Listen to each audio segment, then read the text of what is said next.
An empire stood at the height of its glory. Its cities burned with torchlight, its markets overflowed with gold and grain. Armies marched under banners that promised eternity. To the world, they looked unshakable, invincible, but then, almost without warning, it ended. No great war, no last stand, just silence. Streets abandoned, palaces left unfinished, and voices lost to the wind. What force could erase an empire in a single night? They were called the Hittites. From their stronghold in Anatolia, they carved out an empire that stretched from the Aegean to the edge of Mesopotamia. They built roads of stone, forged weapons of iron, and stood toe-to-toe with Egypt in battles that decided the fate of the ancient world. And yet, this empire, once counted among the great powers of history, simply disappeared. How could an empire so vast vanish overnight? And why does history remain silent about their fate?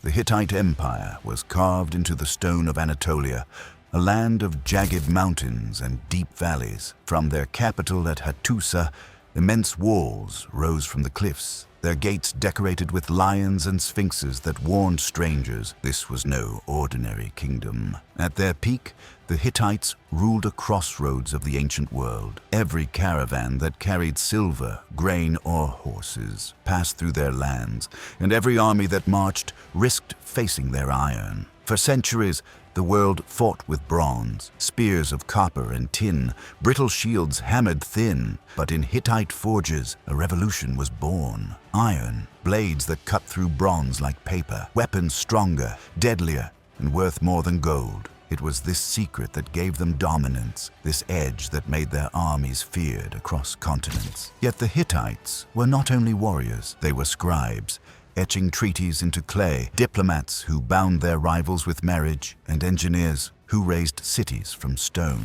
In the Battle of Kadesh, they faced the mighty Pharaoh Ramses II and fought Egypt to a standstill. The first recorded peace treaty in human history followed. To the world, the Hittites seemed unbreakable, but even as they expanded their empire, cracks were forming in the stone. Clay tablets whisper of famines that hollowed their fields. Rival kings, bound by fragile alliances, began to plot in secret, and enemies, thought defeated, circled like vultures, waiting for the moment to strike. Behind the walls of Hattusa, the image of eternal power was crumbling. The Hittites called themselves chosen by the gods, a people destined for eternity. Their kings carried titles of divine authority. Their armies marched beneath banners, promising immortality. But the clay tablets they left behind whisper a different story. Hidden in those lines of cuneiform are pleas, not proclamations. Kings begging for loyalty, vowing rations of grain, swearing protection they could no longer guarantee. The cracks of empire weren't myths told later. They were written in real time by trembling hands. Even their greatest ally, the one power thought unshakable in friendship, turned quietly against them. Egypt bound by marriages, tied by treaties, once a lifeline for grain and goods. But when famine crept across Anatolia, when crops withered and herds thinned, Egypt withheld its hand. A betrayal not declared on the battlefield, but in silence. And then, an even stranger truth. Nearly everything we know about the Hittites does not come from them. Their own archives lay buried for 3,000 years, forgotten under dust and stone. Instead, the story of the Hittites was told by their rivals. Egyptian carvings depict them as shadows crushed beneath Pharaoh's chariots. Later, Greek accounts almost erased them entirely, as if history itself conspired to wipe them away. Here was an empire powerful enough to stare down Ramses II, yet so fragile that when it faltered, no one came to preserve its memory. No songs, no monuments, no mourners. It is as if the world agreed to forget. The cracks spread quickly. Drought gripped the fields, starving the land that once fed kings. In villages, granaries stood empty, and whispers of revolt echoed through the highlands. But famine was only the beginning. Letters carved in clay describe border towns under attack. Enemies once beaten now returning with vengeance. The empire, stretched thin across mountains and valleys, could no longer hold every gate at once. And then came a storm no one expected, an enemy that seemed to come from the sea itself. Marauders, later called the Sea Peoples, swept across the coasts of the Mediterranean. No one knew where they came from, but their raids left cities burning, palaces looted, and refugees flooding inland. To the Hittites, already weakened by famine and betrayal, it was a blow they could not withstand. At the same time, their allies turned their back. Egypt, once a partner, fought only for itself. Neighboring kingdoms that had sworn loyalty now tore away, declaring independence or siding with rivals. The Hittites, who once balanced diplomacy and power so perfectly, were surrounded by chaos. And then, without warning, their records fall silent. Clay tablets break off mid-sentence. Palaces stand half-built, as if abandoned in the middle of construction. An empire that had lasted for centuries seemed to vanish in a single breath. And what happened next was stranger than fiction.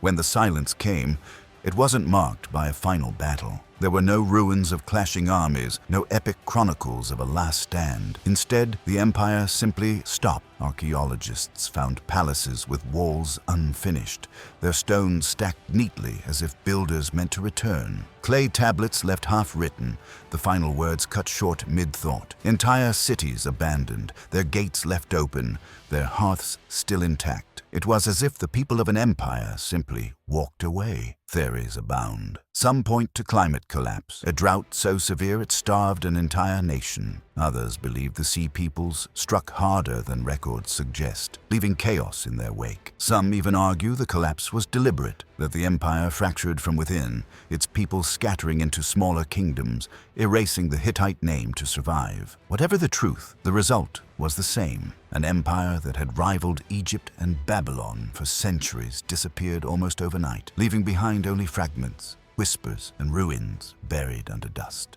For centuries after their fall, the Hittites were not just forgotten, they were erased. Later, civilization spoke of Egypt, of Babylon, of Assyria, but the Hittites vanished from memory. To the ancient world, it was as though they had never existed at all. 3,000 years passed in silence. Then, in the early 20th century, archaeologists digging in the Anatolian highlands uncovered massive stone gates, crumbling fortresses, and thousands of clay tablets. The forgotten empire had been hiding beneath the earth, waiting to be rediscovered. Suddenly, a people thought lost were alive again in history. Their treaties revealed the world's first recorded diplomacy. Their forges proved they had sparked the Age of Iron, and their sudden disappearance became one of the greatest unsolved mysteries of the ancient world. To this day, no one can say for certain why the Hittites vanished. Some believe they starved, others that they were destroyed. But perhaps the most haunting possibility is this, that they walked away by choice, leaving behind only shadows for us to follow.